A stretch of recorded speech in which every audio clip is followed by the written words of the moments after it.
അതാണ് ഒരു കണ്ടെടുത്തിട്ടുള്ള അവസ്ഥ. പിന്നെ വലിയ വഴിയിൽ കാലത്തെ കുർബാനയ്ക്ക് മണി കഴിക്കുന്നതിന്റെ സ്വയം അത് വെച്ച, പിന്നെ പാത്രം കഴിക്കാൻ വരുന്ന റോസിലി മൂളിപ്പാട്ട് പാടും, പിന്നെ അമ്മിച്ചി കഴുത്തിന്റെ കരയിൽ വെള്ളം കോരുന്ന ഒച്ച. ഈ ഒച്ച ഒന്നും കേൾക്കണം. അവിടെ നാടോട്ട് പോകാൻ എല്ലാ പെട്ടെന്ന് പോകുന്ന ഒരു സംഗതിയാണ്. ഒരുപക്ഷെ ആ ഒരു ഓർമ്മ ഈ എഴുത്തുകാരനെ സംബന്ധിച്ചിടത്തോളം ഇത് ഭൗതിക അർത്ഥത്തിൽ ഇതിന് വലിയ പ്രാധാന്യമില്ല. കാരണം നിങ്ങൾക്കറിയാം, കാഞ്ഞപ്പള്ളിയിൽ ചങ്ങനാശ്ശേരിയിലും കള്ളച്ചാലിലൊക്കെ ഒരുപാട് വീട്ടിൽ നിന്ന് ഒരുപാട് പേര് ദേശത്തൊക്കെ പോയിട്ട് വർഷങ്ങളായിട്ട് ദശകങ്ങളായിട്ട് അവിടെ താമസിക്കുന്നത്. മലബാറിലേക്ക് പോയിരിക്കുന്നുണ്ടെങ്കിൽ എത്രയോ ദശകങ്ങളായിട്ട് ചെറുപ്പക്കാർ പോയി അതിന്റെ 2ാം തലമുറ 3 തലമുറ പോയി പോകുന്ന ഒരവസ്ഥയിലേക്ക് എത്തിയിട്ടുണ്ട്. അപ്പൊ അവർക്ക് ഉള്ളിൽ ദേശമുണ്ട്. പക്ഷെ അത് ഭൗതികമായിട്ട് നമ്മൾ വിചാരിക്കുന്ന പോലെ അർത്ഥത്തിലല്ല. അവരുടെ സ്മരണയുടെ ഓർമ്മയുടെ ഒരു ഭാഗമായിട്ട് എഴുത്തുകാരൻ ഇത് വേറൊരു വിചിത്രമായ രീതിയിലാണ്. അപ്പോൾ എഴുത്തുകാരൻ്റെ ഒരു ഊർജത്തിന്റെ, അയാളുടെ രചനയുടെ ഒരു സ്രോതസ് എന്ന രീതിയിൽ, അയാളുടെ ഒരു നാരായ വേദന നമ്മൾ പറയുന്ന പോലെ സാധനം ഇത് പ്രവർത്തിക്കുന്നുണ്ട്. പക്ഷേ അത് ഞാൻ പറഞ്ഞ പോലെ നമ്മുടെ ഈ ഞാൻ പറഞ്ഞാൽ പോകുമ്പായി എന്നുള്ളൊരു കൾച്ചറൽ സാധനമാണ്. അതിപ്പോ അമേരിക്കയിൽ ഇരുന്ന കഥ ഇംഗ്ലീഷ് ട്രാൻസ്ലേറ്റ് ചെയ്ത അറിവ് വായിച്ചാൽ ഈ ബാബുക്കാരാണെന്നും പാട്ടാരാണെന്നും മനസ്സിലാവില്ല. പക്ഷെ ഈ പാട്ടും ഈ സഭയില് മനസ്സിലാകുന്ന ഒരു വളരെ ശക്തികാര്യമായ രീതിയിലുള്ള ഒരു നമ്മുടെ ഒരു വേരിന്റെ നമ്മളെ ഇഷ്ടപ്പെടുന്ന നമ്മുടെ സ്നേഹം ഉണ്ടെന്ന് നമ്മൾ കരുതുന്നു. നാട്ടിലേക്ക് തിരിച്ചു വരുന്നത് നാട്ടിൽ നിന്ന് സ്നേഹം കിട്ടുന്ന വിചാരിച്ചിട്ടാണോ? നമ്മുടെ പൈസ ഒന്നുമില്ലാതെ നാട്ടിലേക്ക് തിരിച്ചു വരുന്നെങ്കിൽ നമുക്ക് നല്ല സ്നേഹം കിട്ടുമോ? ചോദിക്കുന്നു. അങ്ങനെ സ്നേഹത്തെ അത് സാധ്യത. നമുക്ക് വീട്ടിൽ വന്നു കഴിയുമ്പോൾ നമുക്ക് അത്യാവശ്യം സൗകര്യമൊക്കെ ഉണ്ടെങ്കിൽ വൈകുന്നേരം കണ്ടുപിടിക്കാനൊക്കെ നമ്മൾ വിടാനുണ്ടാവും. പള്ളിയിൽ പോകുമ്പോൾ നമ്മളോട് വർത്താനം പറയാനുണ്ടാവും. അല്ലെങ്കിൽ അമ്പലത്തിൽ പോകുമ്പോൾ എന്താ വിശേഷം ചേട്ടാ എത്ര വന്നൊക്കെ ചോദിക്കാണ് അത്. പക്ഷെ അത് അങ്ങനെയൊക്കെ ആണെങ്കിൽ തിരിച്ച് നമുക്ക് ഇതിന്റെ ഒരു സുഖം, ഈ ഓർമ്മയുടെ ഒരു സുഖം, ഓർമ്മയുടെ ഒരു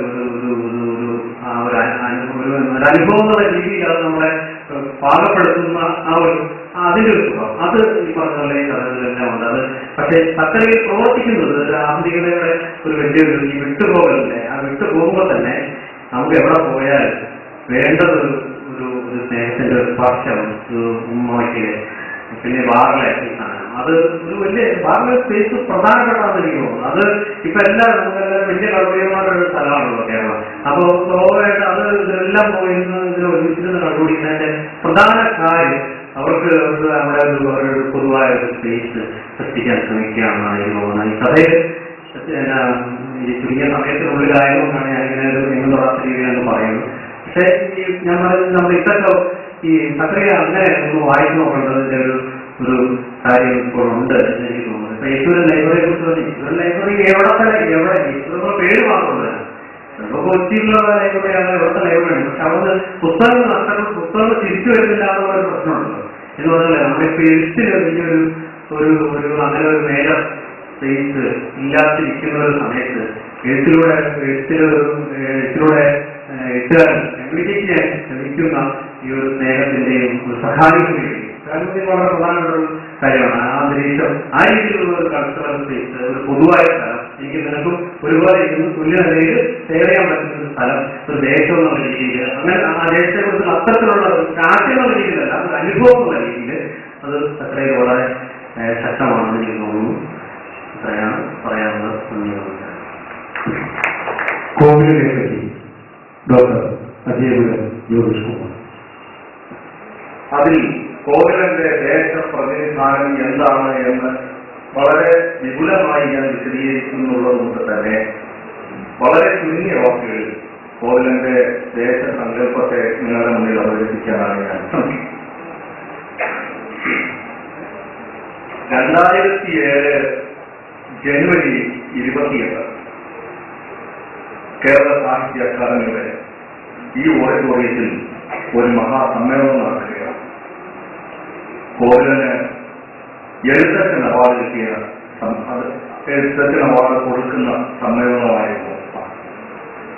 അതിൽ അദ്ദേഹം നടത്തിയ മറുപടി പ്രസംഗത്തിലെ ചില വാക്കുകൾ ഞാൻ അറിയാതെ ഈ സന്ദർഭത്തിൽ ഓർത്തുപോവുകയാണ്.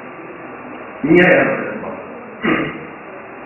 നമുക്കിടയിൽ നമുക്ക് ചുറ്റും നിരവധി ഖഡ്ഗികൾ, വാൾക്കാർ കേരളത്തിൽ പ്രതികരിച്ചിരിക്കുന്നു. ഇത് വഴിപാട് സംസ്കൃതിയാണ്. ഈ വഴിപാട് സംസ്കാരത്തിന്റെ ലക്ഷ്യം ജനതയുടെ മുഴുവൻ വിനാശമാകുമോ എന്ന് കോവലൻ ഭയപ്പെടുന്നു. 84-ാം വയസ്സിലും എന്റെ നാടിനെ കുറിച്ച്, ജനതയെക്കുറിച്ച് ഹതാശനാകാതിരിക്കാനുള്ള വിവേകം എനിക്കില്ലാതെ പോകുന്നു എന്നോട് ഓർക്കുക. 2007 കോവലൻ സാഹിത്യ അക്കാദമി ഹാളിൽ നിന്ന് സംസാരിച്ച ഈ വാക്കുകൾ നാടിൽ വഴിപാട് സംസ്കൃതി രൂപം കൊണ്ടിരിക്കുന്നു എന്ന ഉത്കണ്ഠ പേറുന്ന ഈ വാക്കുകൾ വളരെയധികം പ്രസക്തമാകുന്ന ഒരു കാലത്താണ് ഞാനും നിങ്ങളും ഇന്ന് ഇവിടെ ഇരിക്കുന്നത്. രാഷ്ട്രീയ പാർട്ടിയുടെയോ പ്രത്യയശാസ്ത്രത്തിന്റെയോ മതത്തിന്റെയോ ഒക്കെ പേരിൽ പരസ്പരം കൊല്ലുകയും മരിക്കുകയും പ്രതികാര പ്രവർത്തനം നടത്തുകയും ഒക്കെ ചെയ്യുന്ന ഒരു ജനതയുടെ ദേശമായി മാറിയ കേരളത്തിൽ നിന്നുകൊണ്ട് പൈതൃക സംസ്കൃതിയെ തിരിച്ചുപിടിക്കാൻ ശ്രമിച്ച, വേരുകൾ നഷ്ടപ്പെടാതിരിക്കണമെന്നും ആഗ്രഹിച്ച, നന്മയുടെ പ്രതിരൂപമായി ജീവിച്ച ഒരു എഴുത്തുകാരനെ കുറിച്ചാണ് നാം ഇപ്പോൾ ആലോചിച്ചത്. എഴുത്ത് ഏറ്റവും വലിയ പ്രതിരോധമാണെന്ന് എഴുതിയ ഓരോ നോവലിലൂടെയും കഥയിലൂടെയും സഹൃദയരെ ബോധ്യപ്പെടുത്തിക്കൊണ്ടിരുന്ന മനുഷ്യനായിരുന്നു കോവലൻ. അതിൽ അദ്ദേഹത്തിന് സാധിച്ചത് നന്മ നിറഞ്ഞ ഒരു ഹൃദയം അദ്ദേഹത്തിനുണ്ടായിരുന്നതുകൊണ്ടാണ്. അദ്ദേഹത്തിന്റെ ഏറ്റവും ആഘോഷിക്കപ്പെട്ട തത്തകത്തിന്റെ 2ാം ഖണ്ഡമായ പിതാക്കളിൽ അദ്ദേഹം പറയുന്നു, മുക്ലിശ്ശേരി എന്ന നാട് എല്ലാവരും ഒന്നുപോലെ ജീവിക്കുന്ന സ്ഥലമാണ്. നാട്ടുകാരെല്ലാം ഒരുമയോടെ ജീവിക്കുന്ന സ്ഥലമാണ്. കള്ളവും ചതിയില്ലാത്ത, പൊളിവചനമില്ലാത്ത ഒരു നാടായിരുന്നു എന്ന് സൂചിപ്പിച്ചു. ഈ സൂചനയുടെ അർത്ഥം എന്താണ്? കോവലന്റെ മനസ്സിലുള്ള ദേശസങ്കല്പമാണ് അവിടെ ഇന്ദ്രിയുന്നത്. പരസ്പര വൈരമില്ലാത്ത, അസമത്വങ്ങളില്ലാത്ത, അനീതിയില്ലാത്ത ഒരു ദേശത്തെ സ്വപ്നം കണ്ടിരുന്ന എഴുത്തുകാരനാണ് കോവലൻ. അതേസമയം നേരത്തെയുടെ രാജകുരുക്കൾ സൂചിപ്പിച്ചതുപോലെ പല ദേശങ്ങളിൽ സഞ്ചരിക്കുകയും പല സംസ്കാരങ്ങളുമായി ഇടപെടുകയും ഒക്കെ ചെയ്തതിലൂടെ അദ്ദേഹം ആർജിച്ച വിപുലമായ ലോകജ്ഞാനത്തിൽ നിന്നും ഈ ലോകത്തിന്റെ മാറിയ ഗതിവിഗതികളെ കുറിച്ച് തീർച്ചയായും അറിവ് സമ്പാദിച്ച് തിരിച്ചെത്തുന്ന കോവലൻ തന്റെ നാടിന്റെ പൂർവ്വകാല സംസ്കൃതിയിലേക്ക് ഊഴിച്ചു പോവുകയും അവിടെ താൻ കണ്ട് പരിചയിച്ചതും കേട്ടറിഞ്ഞതുമായ നിരവധി വസ്തുതകളെ തിരിച്ചു കൊണ്ടുവരികയും അത് സർഗാത്മകമായി ആവിഷ്കരിച്ചുകൊണ്ട് ഒരു ദേശ സംസ്കൃതിയുടെ ശക്തി എന്തെന്ന് ബോധ്യപ്പെടുത്തുകയുമാണ് ചെയ്തത്. ഇവിടെ എനിക്ക് തൊട്ട് മുമ്പ് സംസാരിച്ച തോമസ് എന്നാണ് പറഞ്ഞൊരു കാര്യം നാം ശ്രദ്ധിക്കുക. തക്കലയുടെ ദേശം ഒരു മാറിലോ അല്ലെങ്കിൽ ഈ യേശുപുരം പബ്ലിക് ലൈബ്രറി എന്ന് പറയുന്നത് ഉള്ളിക്കുന്നത്തോ പാലായിലോ ഒന്നും അല്ലാത്ത ഒരു സ്ഥലത്തുമൊക്കെ വ്യാപിച്ചു കിടക്കുന്ന ഒരു വിസ്തൃതമായ അല്ലെങ്കിൽ പ്രത്യേകിച്ച് നിർണയിക്കപ്പെടാനാവാത്ത ഒരു സ്പേസിനെ കുറിച്ചാണ് തക്കലിയ പറഞ്ഞിട്ടുള്ളത് എന്ന് പറയുമ്പോൾ അതിൽ നിന്ന് തികച്ചും വ്യത്യസ്തമായി സ്വന്തം മുരിഞ്ഞ ചുവരിലേക്ക് എപ്പോഴും തിരിച്ചു വരണമെന്ന് ആഗ്രഹിച്ച ഒരു എഴുത്തുകാരനെയാണ് കോവലനിലൂടെ നാം തിരിച്ചറിയുന്നത്. നേരത്തെ രാജൻ കുരുക്കൾ പറഞ്ഞ ഒരു കാര്യത്തോട് എനിക്ക് യോജിച്ചു. അദ്ദേഹം പട്ടാളത്തിൽ പോകുന്നതിന് മുമ്പും ദേശത്തെക്കുറിച്ച് എഴുതിയിട്ടുണ്ട്. നമ്മൾ പല എഴുത്തുകാരെയും അവരുടെ പ്രഖ്യാത കൃതികളിലൂടെ മാത്രം തിരിച്ചറിയുകയും അവരുടെ ആദ്യകാല രചനകൾ വിസ്മരിക്കുകയും ചെയ്യുക പതിവാണ്. കോവലൻ തകർന്ന ഹൃദയങ്ങൾ എന്ന പേരിലൊരു നോവൽ അദ്ദേഹം 19 വയസ്സ് പ്രായമുള്ളപ്പോൾ എഴുതിയിട്ടുണ്ട്. അതിനുശേഷം തറവാട് എന്ന പേരിലൊരു കൃതി എഴുതിയിട്ടുണ്ട്. ഈ 2 കൃതിയും കയ്യെഴുത്ത് പ്രതി പൂർത്തിയാക്കിയതിന് ശേഷമാണ് അദ്ദേഹം പട്ടാളത്തിലേക്ക് പോകുന്നത്. പട്ടാളത്തിലെ വിപുലമായ അനുഭവങ്ങൾ പിന്നീട് തിരിച്ചു വന്നതിന് ശേഷമാണ് അദ്ദേഹം കോറ്റങ്ങൾ അടക്കമുള്ള A-C പോലെയുള്ള കൃതിയൊക്കെ എഴുതുന്നത്. പക്ഷേ ഈ 2 കൃതികൾ വായിച്ചു നോക്കിയാൽ നമുക്കറിയാം, കല്ലാടശ്ശേരിയുടെ സ്പന്ദനം ഈ കൃതികളിൽ വളരെ സുവ്യക്തമാണ്. ദേശം എന്ന് പറയുന്ന ഒരു വലിയ ശക്തി എപ്പോഴും കോവലനെ എപ്പോഴും ആശ്രയിച്ചുകൊണ്ടിരുന്നു. അല്ലെങ്കിൽ കോവലൻ അതിന്റെ പിടിയിൽ നിന്ന് മുക്തനായി നിന്നില്ല.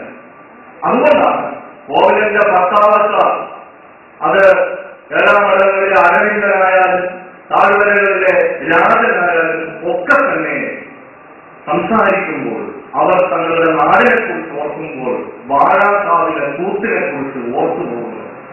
വാഴാക്കാവിലെ കൂത്തിനെ കുറിച്ച് പറയാത്ത കഥാപാത്രങ്ങൾ കോവലന്റെ കൃതികളിൽ കാരണം ഏത് വിഷയത്തെക്കുറിച്ച് സംസാരിക്കുമ്പോൾ ഭരതനുണ്ട് കാൺപൂർ IIT പശ്ചാത്തലത്തിൽ എഴുതിയ നാഗരികതയുടെ സ്പർശമുള്ള നോവലാണ്. ആ നോവലിൽ അദ്ദേഹം പല സന്ദർഭങ്ങളിലും കണ്ണാളശ്ശേരി ദൃശ്യങ്ങൾ കൊണ്ടുവരുന്നുണ്ട്, അനുഭവങ്ങൾ കൊണ്ടുവരുന്നുണ്ട്. ഇത് സൂചിപ്പിക്കുന്നത് എന്താണ്? സക്കറിയ കണ്ട ദേശമല്ല കോവിലൻ കാണുന്നത്. കോവിലൻ എപ്പോഴും സ്വന്തം മുരിങ്ങച്ചുവടിലേക്ക് വരുന്നു. കാരണം കോവിലന്റെ ഗുരുവായ ചെറുനാട് പറഞ്ഞിട്ടുണ്ട്, എന്റെ സ്വന്തം മുരിങ്ങച്ചുവടിൽ ഇരുന്നുകൊണ്ടാണ് ഞാൻ നക്ഷത്രം കാണുന്നത്. കോവിലൻ പറഞ്ഞു, എന്റെ തത്തകമാണ് എനിക്ക് ഏറ്റവും വലുത്.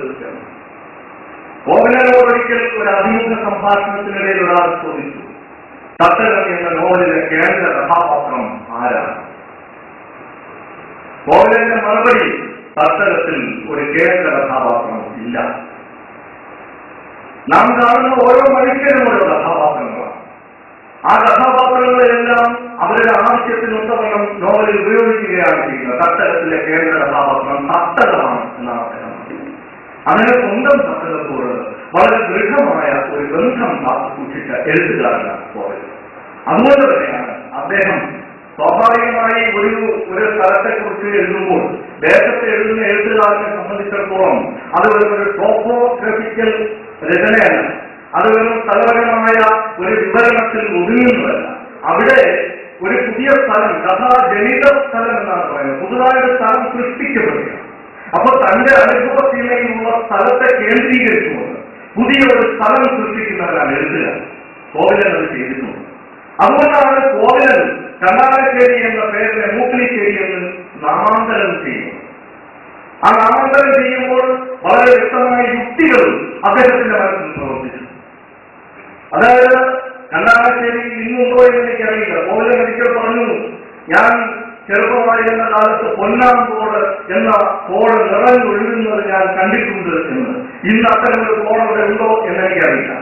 പൊന്നാംതോട്, പാച്ചാല്, ചൊവ്വല്ലൂത്തോട് എന്നിങ്ങനെ 3 പുഴകൾ തന്റെ ഗ്രാമത്തിലൂടെ ഒഴുകിയിരുന്നതായി, ഈ 3 പുഴകൾ ചേർത്ത് ഈ 3 തോടുകളെ ഞാൻ പുഴയാക്കി മാറ്റിയെന്നും അങ്ങനെ മൂപ്പുഴശ്ശേരി എന്ന വാക്ക് സൃഷ്ടിക്കുകയും ആ മൂപ്പുഴശ്ശേരി പിന്നീട് മൂക്കിലിശ്ശേരിയായി പരിണമിക്കുകയും ചെയ്തു എന്ന് അദ്ദേഹം പറഞ്ഞു. അപ്പൊ കണ്ണാളശ്ശേരിയിൽ കണ്ട പ്രകൃതി ദൃശ്യങ്ങൾ, കണ്ണാളശ്ശേരിയിൽ നിന്ന് അദ്ദേഹം സ്വാംശീകരിച്ചെടുത്ത നിരവധി അനുഭവങ്ങൾ, മനുഷ്യ മാതൃകകൾ, ഇതൊക്കെ മൂക്കിലിശ്ശേരി തത്തകത്തിൽ നാം കാണുന്ന മൂക്കിലിശ്ശേരി എന്ന സ്ഥലാഖ്യാനത്തിലേക്ക് കൊണ്ടുവന്ന് ഘടിപ്പിക്കുകയാണ് അദ്ദേഹം ചെയ്തത്. അതുകൊണ്ട് ഈ മൂക്കിലിശ്ശേരിയിൽ നിൽക്കുമ്പോൾ അല്ലെങ്കിൽ കണ്ണാളശ്ശേരിയുടെ പൈതൃകത്തെ കുറിച്ച് തിരിച്ചറിയുമ്പോൾ തന്നെ കണ്ണാളശ്ശേരി പോലെ സൗഹൃദത്തിന്റെയും സമത്വത്തിന്റെയും സാഹോദര്യത്തിന്റെയും ഒരു സ്ഥലമായി നമ്മുടെ കേരളം മാറണം, ഇന്ത്യ മാറണം എന്ന ഒരു സ്വപ്നവും അദ്ദേഹം വച്ചുള്ളൂ. അതുകൊണ്ടാണ് അദ്ദേഹത്തിന്റെ പട്ടാള നോവലുകളിലെ കഥാപാത്രങ്ങളെയും സന്ദർഭങ്ങളെയും ഒക്കെ നോക്കിയാൽ നമുക്കറിയാം, അവിടെ പട്ടാളത്തിൽ ഇന്ത്യയിലെ വിവിധ ദേശങ്ങളിൽ നിന്ന് വരുന്ന ആളുകൾ ഒരുമിച്ചൊരു ബാരക്കിനുള്ളിൽ കഴിയുമ്പോൾ അവിടെ അതത് നാടുകളിലെ സംസ്കൃതിക്ക് അനുയോജ്യമായി പാട്ട് പാടുകയും പലതരത്തിലുള്ള നാട്ടുവഴക്കങ്ങൾ പ്രകടിപ്പിക്കുകയും ഒക്കെ ചെയ്യുന്ന ആളുകളുണ്ട്. അവിടെ വരുന്ന ഓരോ ദേശക്കാരനും അവന്റേതായ സംസ്കൃതി അവിടെ അവതരിപ്പിക്കുകയും അതെല്ലാം കൂടി ചേർന്ന് ഭാരതത്തിൻ്റെതായ ഒരു കളക്റ്റീവ് ഐഡന്റിറ്റിയായി തീരുകയും ചെയ്യുന്ന ഒരു ദൃശ്യം നമുക്ക് കാണാം. അപ്പൊ അവിടെയും തന്റെ നാട്ടിൽ നിന്നുള്ള കണ്ണാളശ്ശേരി അല്ലെങ്കിൽ കേരളീയമായ അവസ്ഥകളെ കൊണ്ടുവരുന്നതിന് അദ്ദേഹം പ്രത്യേകം ശ്രദ്ധിക്കുന്നു. ഇപ്പൊ കോവിലന്റെ ദേശസങ്കല്പം എന്ന് പറയുന്നത് തീർച്ചയായും തന്റെ ജന്മനാടായ കണ്ണാളശ്ശേരിയിൽ അടിയുറച്ചതായിരുന്നു എന്ന് പറയാനാണ് ഞാൻ ശ്രമിച്ചത്.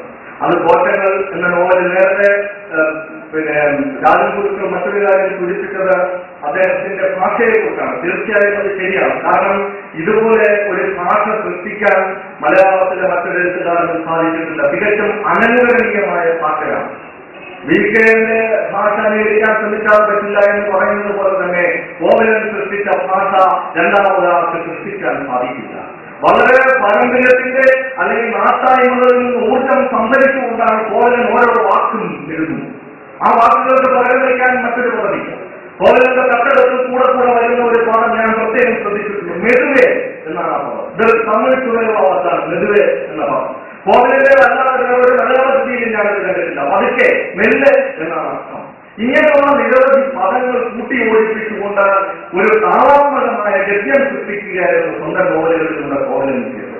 ഈ ഗദ്യം സൃഷ്ടിക്കാൻ അദ്ദേഹത്തിന് സാധിച്ചത് അദ്ദേഹം കുട്ടിക്കാലത്ത് കേട്ട് പഠിച്ച പാട്ടുകളുടെ നാടൻ സംഗീതത്തിന്റെ ഓർമ്മ അദ്ദേഹത്തിന്റെ മനസ്സിൽ ഉള്ളു. ധാരാളമായ വടക്കൻ പാട്ടുകൾ കേൾക്കുകയും അതുപോലെ തന്നെ തന്റെ അച്ഛനും അതേപോലെ കുടുംബത്തിലെ മുതിർന്ന ആളുകളും പറഞ്ഞു കൊടുക്കുന്ന പലതരത്തിലുള്ള കഥകൾ കേൾക്കുകയും ഒക്കെ ചെയ്ത് വളർന്ന ഒരു പാരമ്പര്യം കോവലനുണ്ടായിരുന്നു. ആ പാരമ്പര്യം മറക്കാതെ സൂക്ഷിച്ചതുകൊണ്ടാണ് പിൽക്കാലത്ത് സ്വന്തം കൃതികൾ പാടി എഴുതാൻ അദ്ദേഹത്തിന് സാധിച്ചത്. അതുകൊണ്ടാണ് ഇത് അഭിനന്ദനീയമായി തീരുന്നത്. കാരണം ഇത്തരത്തിലുള്ള അനുഭവ സമ്പന്നത നമ്മുടെ പല എഴുത്തുകാർക്കും ഇല്ല എന്നുള്ളത് വാസ്തവം. ഈ സാധാരണ ഗദ്യത്തിന്റെ ഒരു സുഖം ഈ തട്ടകം ആദ്യന്തം വായിക്കുന്ന ആളുകൾക്ക് ബോധ്യപ്പെടും. ഒരു പരിധിവരെ തട്ടകം വായിക്കാതെ മടക്കി വെച്ചു പോയ ആളുകളെയും എനിക്കറിയാം. ഒരുപക്ഷെ അതിന് കാരണമായത് കോവലൻ ഉപേക്ഷിച്ച് മാസ്മരികമായ ഭാഷയെ വശപ്പെടുത്താനുള്ള ശേഷി അവർക്കില്ലാതെ പോയതോ. ലോകത്തിലെ ഏറ്റവും നല്ല നോവലുകളെല്ലാം സങ്കീർണമായ ഭാഷയും ആശയവും ഉള്ളതെന്നാണ് പറയുന്നത്. അതുകൊണ്ട് തന്നെ കോവലന്റെ നോവൽ വായിക്കുമ്പോൾ കോവലൻ രണ്ടാമശ്ശേരിയുടെ ചരിത്രം ഇങ്ങനെ ക്രമാനുഗതമായി പറഞ്ഞു പോവുകയാണ്. ചരിത്രത്തിന്റെ അടവുകൾ പല സ്ഥലത്തു നിന്ന് എടുത്ത് കൂട്ടിയോജിപ്പിച്ചുകൊണ്ടാണ് തട്ടകം സൃഷ്ടിച്ചിരിക്കുന്നത്.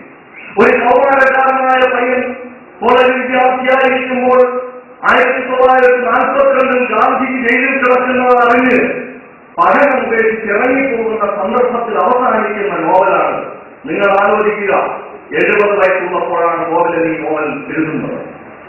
70 വയസ്സുള്ള കോവലന് ഈ കൗമാരക്കാരനായ ബാലൻ വളർന്ന് ഒരുപാട് അനുഭവങ്ങൾ പിന്നിട്ടെത്തിയ എന്തെല്ലാം കഥകൾ പറയാനുണ്ടാവും. പക്ഷേ അതൊന്നും പറയാത്ത ഒരു അപൂർണത സൃഷ്ടിച്ചുകൊണ്ട് തന്നെ പൂർണ്ണത സ്ഥാപിക്കാൻ സാധിച്ചു എന്നുള്ളതാണ് തട്ടകത്തിന്റെ സവിശേഷം. അങ്ങനെയാണ് ലോകത്തിലെ ഏറ്റവും മികച്ച കൃതികളുടെ കൂട്ടത്തിലേക്ക് എത്തുന്നത്.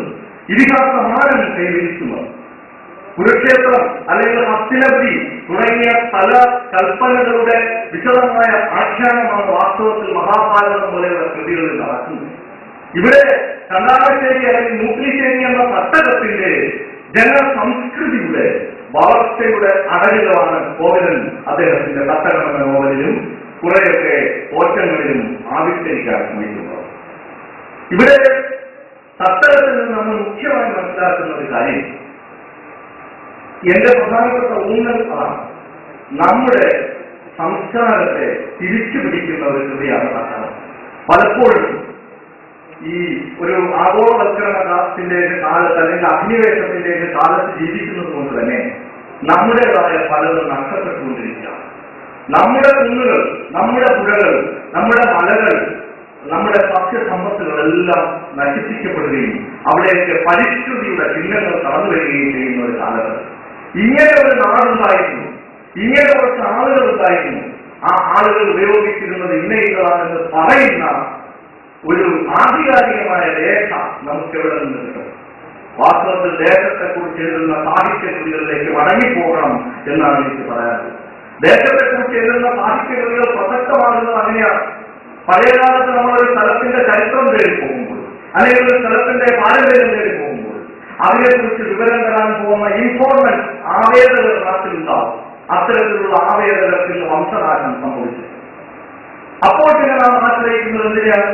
തീർച്ചയായും ദേശ സംസ്കൃതി രേഖപ്പെടുത്തിയിട്ടുള്ള പുസ്തകങ്ങളാണ്. ദാനംകുടിക്കൽ ചരിത്രത്തിന്റെ ഭാഷയിൽ പറയുന്നു, പണ്ട് പരേതന്മാരെ അടക്കം ചെയ്യാൻ ഉപയോഗിച്ചിരുന്നതാണ് കണ്ണങ്കാടികൾ എന്ന് പറയും. അല്ലെങ്കിൽ മുനിയറയിൽ പണ്ട് ആളുകളെ സംസ്കരിച്ചിരുന്നു എന്ന് പറയും. പക്ഷേ കോവലൻ അങ്ങനെയായിരിക്കില്ല പറയുന്നു. എഴുത്തുകാരുടെ യുക്തി ഉപയോഗിച്ചുകൊണ്ട് ഭിക്ഷു തപസ് ചെയ്യുന്ന സ്ഥലമാണ് എന്ന് അദ്ദേഹം ചരിത്രത്തിന്റെ വാദത്തെ പുലർന്നു. അപ്പോ ഈ കണ്ടാമശ്ശേരിയുടെ ചരിത്രത്തെ സംബന്ധിച്ചുള്ള ചരിത്രകാരന്റെ വസ്തുതകളെ മാറ്റിയെഴുതുകയും അതിന് പുതിയ ഭാഷ നിർമ്മിക്കുകയും ചെയ്യുന്ന പല സന്ദർഭങ്ങളിൽ കോവലന്റെ കൃതികളിൽ നമുക്ക് കാണാൻ സാധിക്കും. മറ്റൊരു പ്രത്യക്ഷമായ ഉദാഹരണം കുടക്കൽ, ഈ കുടക്കലിനെ കുറിച്ചുള്ളതാണ്. അപ്പോ ഒരുപക്ഷെ തൃശ്ശൂര് കേരളത്തിൽ തന്നെ ഏറ്റവും വലിയ കുടക്കല്ലുകൾ കണ്ടെത്തിയിട്ടുള്ള ഒരു സ്ഥലം തൃശ്ശൂരാണ്. ഈ കുടക്കല്ലിൽ അദ്ദേഹം പറയുന്നത് അരിയന്നൂരിലെ ഹരികനീലാദേവിയുടെ ദേവിക്ക് കുളിക്കാൻ വേണ്ടി ശിവന്റെ ഭൂതഗ്രഹങ്ങൾ കുളം നിർമ്മിച്ചുവെന്നും അപ്പോൾ അവിടുന്ന് വെട്ടിയെടുത്ത കല്ലുകൾ വെച്ച് ഭൂതഗണങ്ങളുടെ കുട്ടികൾ കളിച്ചു എന്നുമാണ് അദ്ദേഹം വിലയിരുത്തുന്നത്. അദ്ദേഹം തന്നെ മറ്റൊരു സ്ഥലത്ത് പറയുന്നു, നോവലിലല്ല, അദ്ദേഹം അല്ലാതെയുള്ള ഒരു അഭിമുഖ സംഭാഷണത്തിൽ പറയുന്നു, കുടക്കലിന്റെ യഥാർത്ഥ ചരിത്രം ഇതല്ല എന്നെനിക്കറിയാം. കുടക്കൽ പറമ്പിലെ ഈ ശ്രീകൃഷ്ണ കോളേജ്, ഗുരുവായൂർ ശ്രീകൃഷ്ണ കോളേജ് നിർമ്മിച്ച സമയത്ത് അവിടുന്ന് വെട്ടിയെടുത്ത കല്ലുകളാണിത് എന്ന് മറ്റൊരു സ്ഥലത്ത് പറയുന്നുണ്ട്. അപ്പോൾ യുക്തിയെ നിരാകരിച്ചുകൊണ്ട് പലപ്പോഴും ഭാവനയുടെ അംശങ്ങൾ ചേർക്കേണ്ടതായി വരും ദേശത്തെ എഴുതുന്ന എഴുതുകാരൻ. കോവിലൻ പല സന്ദർഭങ്ങളിലും അത് ചെയ്തിട്ടുണ്ട്.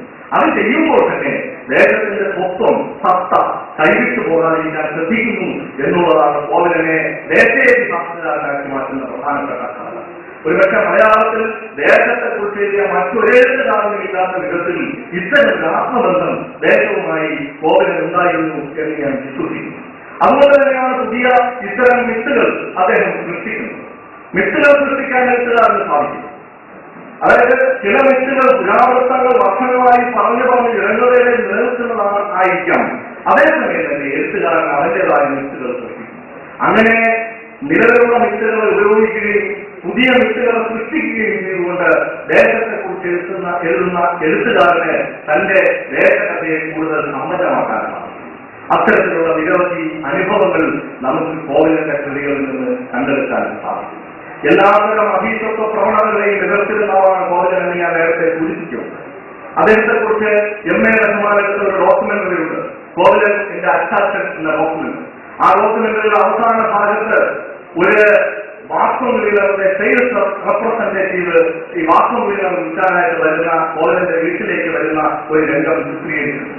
ഈ വാക്വം ക്ലീനറിനെ കുറിച്ച് വളരെ ആലങ്കാരികമായി വളരെ വിപുലമായി സംസാരിച്ചുകൊണ്ട് നിൽക്കുന്ന ഈ സെയിൽസ് റെപ്രസെന്റേറ്റീവിനോട് കോവിലൻ ചോദിക്കുക, വാക്വം ക്ലീനർ, നിലം തുടയ്ക്കാനുള്ള യന്ത്രം, വിശപ്പ് മാറ്റാനുള്ള യന്ത്രമുണ്ടോ ചങ്ങാതി എന്നാണ് ചോദിച്ചത്. വിശപ്പ് എന്ന് പറയുന്നത് എന്നും കോവിലന്റെ പ്രധാനപ്പെട്ട വിഷയമാണ്. എല്ലാവർക്കും അറിയാം, കോവിലൻ വിശന്ന് പലയുന്ന വയർ അതിന്റെ കാര്യത്തിൽ മാത്രമാണ് എന്നും കലാപം കൂട്ടിയിട്ടുള്ളത്.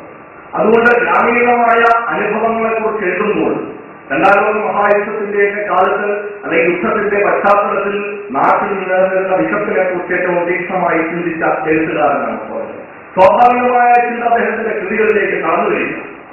നാട്ടിൽ പുരോഗതി വരുമ്പോൾ അതിന്റെ ഭാഗമായിട്ട് തൊഴിൽ നഷ്ടപ്പെട്ടു പോകുന്ന ജനതയെക്കുറിച്ചുള്ള ഉത്കണ്ഠകൾ അദ്ദേഹത്തിന്റെ കൃതികളിൽ കടന്നു വരിക. ഉണ്ണിമോൾ ചോദിക്കുകയാണ്, തോറ്റങ്ങളുടെ ഉണ്ണിമോൾ ട്രാക്ടർ കണ്ടിട്ട് ചോദിക്കുകയാണ്, അതാ പട്ടിണി കുന്തം പോകുന്നു, പട്ടിണി കുന്തം എന്ന് ട്രാക്ടറിനെ വിളിക്കുകയാണ്. ഒരുപക്ഷെ അധികദേശ സംസ്കൃതിയെ ഏറ്റവും ശക്തമായി എതിർക്കുന്ന ആദ്യകാല രചനകളിൽ ഒന്നായി കോവിലന്റെ ഓറ്റങ്ങൾ തിരിച്ചറിയേണ്ടി വരും എന്ന് ഞാൻ വിചാരിച്ചു. കാരണം ട്രാക്ടറിനെ വേറെ ഏതെങ്കിലും കൃതിയിൽ പട്ടിണി കുന്തം എന്ന് ചെകുത്താനെന്ന് വിളിച്ചിട്ടുണ്ടോ എന്ന് എനിക്കറിയില്ല. ഇത് ഒരു സിദ്ധാന്തങ്ങൾ വരുന്നതിന് മുമ്പാണ്, അല്ലെങ്കിൽ സിദ്ധാന്തങ്ങളെ കുറിച്ചൊന്നും യാതൊരു വേദനാദിയില്ലാതെയാണ് കോവിലൻ എഴുതി വെച്ചത് എന്നുള്ള മനസ്സിലാക്കും.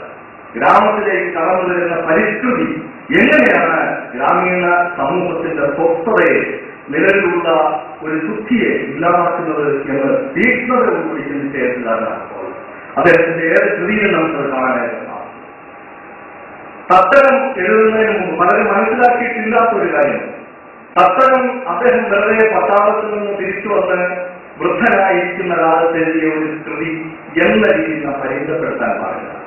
വളരെ ഗാഠമായ ഹോംവർക്കുകൾക്ക് ശേഷമാണ് അദ്ദേഹം ഈ പുസ്തകം എഴുതിയത്. കാരണം തത്തകം എഴുതുന്നതിന് വർഷങ്ങൾക്ക് മുമ്പ് അദ്ദേഹം ഒരു ലേഖനം എഴുതിയിരുന്നു. ഒരു ലേഖനത്തിന്റെ തീരാശാപങ്ങൾ എന്നാണ് ലേഖനം. ആ ലേഖനത്തിനുള്ളിൽ കണ്ടാണശ്ശേരിയിലെ പല പ്രശ്നങ്ങളെ കുറിച്ച് അദ്ദേഹം പറയും. കണ്ടാണശ്ശേരിയുടെ ചരിത്രത്തെ കുറിച്ച് പറയും. അത് എഴുതുന്ന കാലത്തുള്ള വർത്തമാന അവസ്ഥയെക്കുറിച്ച് പറയുന്നു. ഈ അവസ്ഥകളിൽ അതുപോലെ തന്നെ സ്വന്തം വംശത്തിന്, സ്വന്തം സമുദായത്തിന്റെ ഉൽപ്പത്തിയെക്കുറിച്ച് സിദ്ധാന്തങ്ങൾ അദ്ദേഹം കൊണ്ടുവരുന്നു. ഈഴവനാണെന്ന് വന്നതാണെന്നുള്ള പ്രബലമായ വിശ്വാസത്തെ തത്തകത്തിൽ അദ്ദേഹം ചോദിക്കുന്നു. അദ്ദേഹം പറയുകയാണ്, കടത്തനാടൻ യോദ്ധാക്കളുടെ പാരമ്പര്യമുള്ളവരാണ് ഈ കല്ലാണശ്ശേരിയിലെ ചോവന്മാർ എന്ന് സ്വന്തം നോവലിലൂടെ സ്ഥാപിച്ചെടുക്കുകയാണ് അദ്ദേഹം. അതിൽ അദ്ദേഹം നരവംശാസ്ത്ര സിദ്ധാന്തത്തെ പോലും ഉപയോഗിക്കുന്നു. അദ്ദേഹം പറയുക, ചോവൻ എന്ന പേരുണ്ടായത് ആജീവകൻ, ചേവകൻ, ചോവൻ എന്ന രീതിയിലാണ്. ആജീവകൻ എന്നാൽ ജൈന സന്യാസി. ജൈന സന്യാസി അല്ല ജൈനരുടെ സേവകന്മാരാണ്, യോദ്ധാക്കളാണ്. ജൈന യോദ്ധാക്കളാണ് പിന്നീട് ചോരന്മാരായി തീർന്നതെന്നും അല്ലാതെ ശ്രീലങ്കയിൽ നിന്ന് വന്നവരല്ല എന്നും പ്രബലമായി സ്ഥാപിച്ചെടുക്കാൻ അദ്ദേഹം ഈ കൃതിയിലൂടെ ശ്രീനാരായണ ഗുരു, സഹോദരൻ അയ്യപ്പൻ തുടങ്ങിയ പല സാമൂഹ്യ പരിഷ്കർത്താക്കളും ഈ നോവലിൽ കഥാപാത്രങ്ങളായി വരുമ്പോൾ തന്നെ ശ്രീനാരായണ ഗുരുവിനേക്കാളും മുമ്പ് തന്റെ നാട്ടിലെ സമൂഹം വളരെ പുരോഗമനപരമായ കാര്യങ്ങളിൽ ഏർപ്പെട്ടിരുന്നു എന്ന് സ്ഥാപിക്കാൻ ആ പുസ്തകത്തിനകത്ത് കോവലൻ ശ്രമിക്കുന്നു. അങ്ങനെ ഒരു ദേശത്തിൽ എങ്ങനെയാണ് ദേശത്തിന്റെ പുരോഗതി അല്ലെങ്കിൽ പരിഷ്കൃതി സംഭവിക്കുന്നതിന് ദേശത്തിലെ ജനത നിമിത്തമാകുന്നത് എന്ന് സൂചിപ്പിക്കുന്ന ഒരുപാട് സന്ദർഭങ്ങൾ നമുക്ക് ഇതിനകത്താണ്. പ്രത്യേകിച്ചും സാക്ഷരതയെ കുറിച്ച് പറയുന്ന സന്ദർഭം, തത്തരം സാക്ഷരമായതിനെ കുറിച്ച്, ഒരു നാട്ടിൽ വിദ്യാലയങ്ങൾ വരുന്നതിന്റെ പ്രാരംഭ പ്രവർത്തനങ്ങൾ, ഓലയിൽ എഴുതി പഠിച്ച തലമുറ, ഓലയിലും ആണിലും എഴുതി പഠിച്ച തലമുറ സ്ലേറ്റിലും കടലാസിലും എഴുതുന്ന അവസ്ഥയിലേക്ക് മാറുന്നതിന്റെ ഒരു പരിണാമത്തിന്റെ ദൃശ്യം ഈ നോവലിൽ നമുക്ക് കാണും. അതുപോലെ നാടുമായി ബന്ധപ്പെട്ട ഉടുത്തുകെട്ട്, അതായത് വേഷവിധാനം, ഭക്ഷണക്രമം, വാസ്തുവിദ്യ തുടങ്ങി വൈദ്യം, നമുക്ക് ഏറ്റവും വളരെ വളരെ ഹൃദ്യമായി തോന്നുന്ന ചില സന്ദർഭങ്ങൾ ഈ നോവലിൽ. കാരണം നോവലിൽ താറ്റുകുട്ടി വൈദ്യൻ എന്ന പേരിലുള്ള ഒരു ആയുർവേദ വൈദ്യനെ അവതരിപ്പിക്കുന്നു. നമുക്ക് അത്ഭുതം തോന്നും, ഒരു നാട്ടിൽ ഇങ്ങനെ ഒരാളുണ്ടോ? അതായത് വളരെ കൃത്യമായി അദ്ദേഹം ഒറ്റമൂലികളിലൂടെ ചികിത്സകൾ നിർണ്ണയിക്കുകയും മാരകമായ രോഗങ്ങളെ പോലും സുഖപ്പെടുത്തുകയും ചെയ്യുന്നു എന്നുള്ളത് മാത്രമല്ല, നാട്ടിൽ നിന്ന് എല്ലാവരും ദൂരേക്ക് മാറ്റി നിർത്തിയ നായാടി എന്നറിയപ്പെടുന്ന, ഇപ്പോൾ നായാടികൾ ഉണ്ടോ എന്ന് എനിക്കറിയില്ല, പൊതുവെ അപ്രത്യമെന്ന് വിളിക്കപ്പെടുന്ന നായാടിയെ പോലും ചികിത്സിക്കാനുള്ള സേവന സന്നദ്ധതയും മനോഭാവവും കാണിക്കുന്ന ഒരു വൈദ്യനെ ഈ നോവലിൽ അവതരിപ്പിക്കുന്നു. ഇത് ചരിത്രമാണ്. കാരണം പഴയകാല ഈഴവരുടെ ചരിത്രം നോക്കിയാൽ നമുക്കറിയാം ഇത്തരത്തിലുള്ള ഒരു വൈദ്യ പാരമ്പര്യത്തിന്റെ അംശം അവരിൽ ഉണ്ടായിരുന്നു. അങ്ങനെയുള്ള തന്റെ വംശവുമായി ബന്ധപ്പെട്ട, സമുദായവുമായി ബന്ധപ്പെട്ട, കുടുംബവുമായി ബന്ധപ്പെട്ട നിരവധി കാര്യങ്ങളെ നോവലിനകത്തേക്ക് കൊണ്ടുവരികയും അതേസമയം ഇത് ചരിത്രത്തിനും യാഥാർത്ഥ്യത്തിനും ഒക്കെ അപ്പുറത്തുള്ള ഒരു ഭാവനാത്മകതയുടെ തലവുമായി ലയിച്ച് ചേർത്തുകൊണ്ട് വളരെ സർഗാത്മകമായി പുനരവതരിപ്പിക്കുകയും ചെയ്യുക എന്നുള്ള എഴുത്തുകാരന്റെ കർമ്മമാണ് കോവലൻ അദ്ദേഹത്തിന്റെ നോവലുകളിൽ ചെയ്തിട്ടുള്ളത്. പ്രത്യേകിച്ചും തട്ടകത്തിൽ. ഞാൻ അവസാനിപ്പിക്കുകയാണ്. തട്ടകത്തെ കുറിച്ചൊക്കെ പറയാൻ തുടങ്ങിയ ധാരാളം കാര്യങ്ങൾ പറയാനുണ്ട്. നാട്ടുഭാഷ ഉപയോഗിച്ചതിന്റെ സൗന്ദര്യം നേരത്തെ ഞാൻ സൂചിപ്പിച്ചതാണ്. ആ നാട്ടുഭാഷയുടെ തനിമ ഈ നോവലിനെ ഏറ്റവും കൃത്യമാക്കുന്നതിന് പ്രധാനപ്പെട്ട അംശം തീർച്ചയായും ആ ഭാഷ അദ്ദേഹം ഉപയോഗിക്കുന്നതിനുള്ള ഒരു പ്രത്യേകത തന്നെയാണ്. ഗോപികൃഷ്ണനെ പോലെയുള്ള നല്ല കവികൾ ഇവിടെ ഇരിക്കുമ്പോൾ തന്നെ ഞാൻ പറയട്ടെ, നമ്മുടെ പല കവികൾക്കും താവബോധമില്ല. കവികൾക്ക് താവബോധം വരാൻ ഏറ്റവും നല്ലത് കോവിലന്റെ നോവലുകൾ വായിക്കുകയാണെന്ന് ഞാനിവിടെ ശുപാർശ ചെയ്യുകയാണ് നമ്മുടെ പുതിയ. കാരണം ഇത്ര കൃത്യമായി വടക്കൻ പാട്ടിന്റെയും അതുപോലെയുള്ള നമ്മുടെ നാടോടി പാരമ്പര്യത്തെയും മുറുകെ പിടിച്ചുകൊണ്ടുള്ള വാചക ഘടനയിലൂടെ കവിതയ്ക്ക് പറ്റിയ ഭാഷ അദ്ദേഹം സൃഷ്ടിച്ചിട്ടുണ്ട്. പാടിയതിനെ അദ്ദേഹം ചെയ്തു. അതേസമയത്ത് തന്നെ അവശ്യ സന്ദർഭങ്ങളിൽ നാടോടി പ്രയോഗങ്ങളിലൂടെയും ചില സന്ദർഭങ്ങളിൽ ആധുനികമായ ഭാഷാവിന്യാസത്തിലൂടെയും ഒക്കെ അദ്ദേഹം പല പരീക്ഷണങ്ങളും അദ്ദേഹത്തിന്റെ കൃതികളിൽ കാണിച്ചിട്ടുള്ളതായി നമുക്ക് കാണാം. അപ്പോ നാട് എന്ന് പറയുന്നത് ഒരു വലിയ അനുഭവമായി തീരുകയും നാട്ടായ്മ തനിക്കൊരിക്കലും പറിച്ചു കളയാൻ സാധിക്കാത്ത ഒരു വലിയ ബന്ധം തന്നെ ഉണ്ടാക്കിയിരിക്കുന്നത് തിരിച്ചറിയുകയും ചെയ്ത എഴുത്തുകാരനാണ് കോവലൻ. ഇതിൽ നമുക്ക് പ്രധാനമായി മനസ്സിലാകുന്ന ഒരു കാര്യം നേരത്തെ സൂചിപ്പിച്ചതുപോലെ നമ്മുടെ എഴുത്തുകാർ പലപ്പോഴും പ്രത്യേകിച്ച് ദേശത്തെ എഴുതുന്നവർ ജനപതി ഗവേഷകർ, കമ്മ്യൂണിറ്റി റിസർച്ചർ എന്നിൽ ജനപതിയെക്കുറിച്ച് ഗവേഷണം നടത്തുന്നവരാണ്. കോവലൻ നേരത്തെ കഥാപാത്രങ്ങളെ കണ്ടെടുക്കുന്നതിനെ കുറിച്ച് പറഞ്ഞു. ഓരോ മനുഷ്യരെയും സൂക്ഷ്മമായി നിരീക്ഷിച്ചു. ഞാൻ കോവലൻ എന്ന വിജയ ടീച്ചറിന്റെ വീട്ടിൽ പോയപ്പോൾ ഉണ്ടായ ഒരു അനുഭവം മാത്രം ഞാൻ ശരിയാണ്. അതായത് ഞങ്ങളവിടെ സംസാരിച്ചുകൊണ്ടിരിക്കുമ്പോൾ അന്ന് കോവലൻ അവിടെ ഉണ്ട്. ടീച്ചറിന്റെ വീടിന്റെ മുന്നിലെ റോഡിൽ കൂടി 2-3 തൊഴിലാളികൾ നടന്നു പോവുകയായിരുന്നു അവരുടെ പണിയാഴ്ചകളുമായി. കോവലൻ വളരെ സൂക്ഷ്മമായ അവരെ നോക്കി എന്നിട്ട് പറഞ്ഞു, നമ്മുടെ നാളിൽ എന്തോരം അനുഭവങ്ങളുള്ള ആളുകളായിരിക്കും ആ പോകുന്നത്. ഓരോ മനുഷ്യരുടെയും അവരുടെ അവസ്ഥ കണ്ടിട്ട് അവരുടെ അനുഭവങ്ങൾ നിർണ്ണയിക്കാനുള്ള ഒരു ശേഷി ഉള്ള എഴുത്തുകാരനായിരുന്നു കോവലൻ. അതുകൊണ്ട് നാട്ടായ്മ അദ്ദേഹത്തിന്റെ സ്വത്വമാണ്. ആ സ്വത്വം എപ്പോഴും ഉള്ളിൽ കരുതിക്കൊണ്ടാണ് അദ്ദേഹം ഓരോ വാക്കും വരിയും എഴുതിയത്. അതുകൊണ്ട് നാളെ ഈ കോവലന്റെ കൃതി തിരിച്ചറിയപ്പെടുന്നത് ഒരു വലിയ ഫോക്ലോർ മ്യൂസിയമായിട്ടായിരിക്കും എന്ന് ഞാൻ വിചാരിച്ചു. ഫോക്ക് എന്ന വാക്കിന് വളരെ വിപുലമായ അർത്ഥമാണ് ഇന്നുള്ളത്. അത് വെറും നാടൻ കലയെ സൂചിപ്പിക്കുന്ന ഒരു വാക്കല്ല. ഒരു ജനകീയ സംസ്കൃതിയുടെ ശേഷിപ്പുകളെ സൂക്ഷിക്കാൻ വേണ്ടി നാടുതോറും നിന്ന് ഫോക്ലോർ മ്യൂസിയങ്ങൾ ഉണ്ടാക്കാറുണ്ട് സർക്കാർ. പക്ഷേ ഫോക്ലോർ മ്യൂസിയങ്ങളിൽ ഈ സംഗതികൾ ചില ശാസ്ത്രീയമായ ക്രമീകരണത്തിന്റെ അടിസ്ഥാനത്തിലാണ് സൂക്ഷിക്കുന്നത് എങ്കിൽ വളരെ സർഗാത്മകമായ സ്വന്തം ഭാഷയുടെ കരുത്തുകൊണ്ട് നാട്ടായ്മയെ, നാട്ടുതലിനെ, നാട്ടുഭാഷയെ, ദേശവുമായി ബന്ധപ്പെട്ട മുഴുവൻ നാടുവഴി വഴക്കങ്ങളെയും സാമൂഹിക ആചാരങ്ങളെയും അനുഷ്ഠാനങ്ങളെയും ഒക്കെ സർഗാത്മകമായി വർഗീകരിച്ചിട്ടുള്ള ഫോക്ലോർ മ്യൂസിയം എന്ന നിലയ്ക്കാണ് കോവിലന്റെ തട്ടകമടക്കമുള്ള കൃതികൾ തിരിച്ചറിയപ്പെടേണ്ടത് എന്നും ദേശത്തെ എഴുതുന്നത് ഇത്രയേറെ നിഷ്ഠ കാണിക്കുകയും സ്വന്തം മുഴുകിയ ചുവടൊരിക്കലും മറക്കാതിരിക്കുകയും ചെയ്ത എഴുത്തുകാരനാണ് കോവിലൻ എന്ന് നിങ്ങളെ ഓർമ്മപ്പെടുത്തുകയും ചെയ്യാനാണ് ഞാൻ ഈ അവസരം വിനിയോഗിച്ചത്. ഒപ്പം സ്വന്തം ഒരു അനുഭവം കൂടി പറയാം. പ്രത്യേകിച്ചും പാഠപുസ്തക കമ്മിറ്റിയുടെ ബന്ധപ്പെട്ട ഒരു ഉദ്യോഗസ്ഥനായ DK കൂടെ ഇരിക്കുന്നതുകൊണ്ട് കോവിലന്റെ തട്ടകത്തിലെ ഒരു ഭാഗം 10ാം ക്ലാസ്സിലെ പാഠപുസ്തകത്തിൽ പഠിക്കാനുണ്ട്. നമ്മൾ 10ാം ക്ലാസ്സിൽ പഠിക്കുന്ന കുട്ടികളൊക്കെ ഉണ്ടെങ്കിൽ ഈ പാഠം വയ്ക്കുന്നതിന്റെ പേരിൽ ഞങ്ങളൊക്കെ അനുഭവിച്ച ഒരുപാട് പ്രയാസങ്ങളുണ്ട്. കാരണം കോവിലന്റെ തട്ടകത്തിലെ ആദ്യത്തെ ഭാഗം സൂചിപ്പിക്കുന്നത് നമുക്കറിയാം. ചോലക്കുളങ്ങര ഭഗവതിയെ ഉണ്ണീരിക്കുട്ടി ആവാഹിച്ചു കൊണ്ടുവന്ന്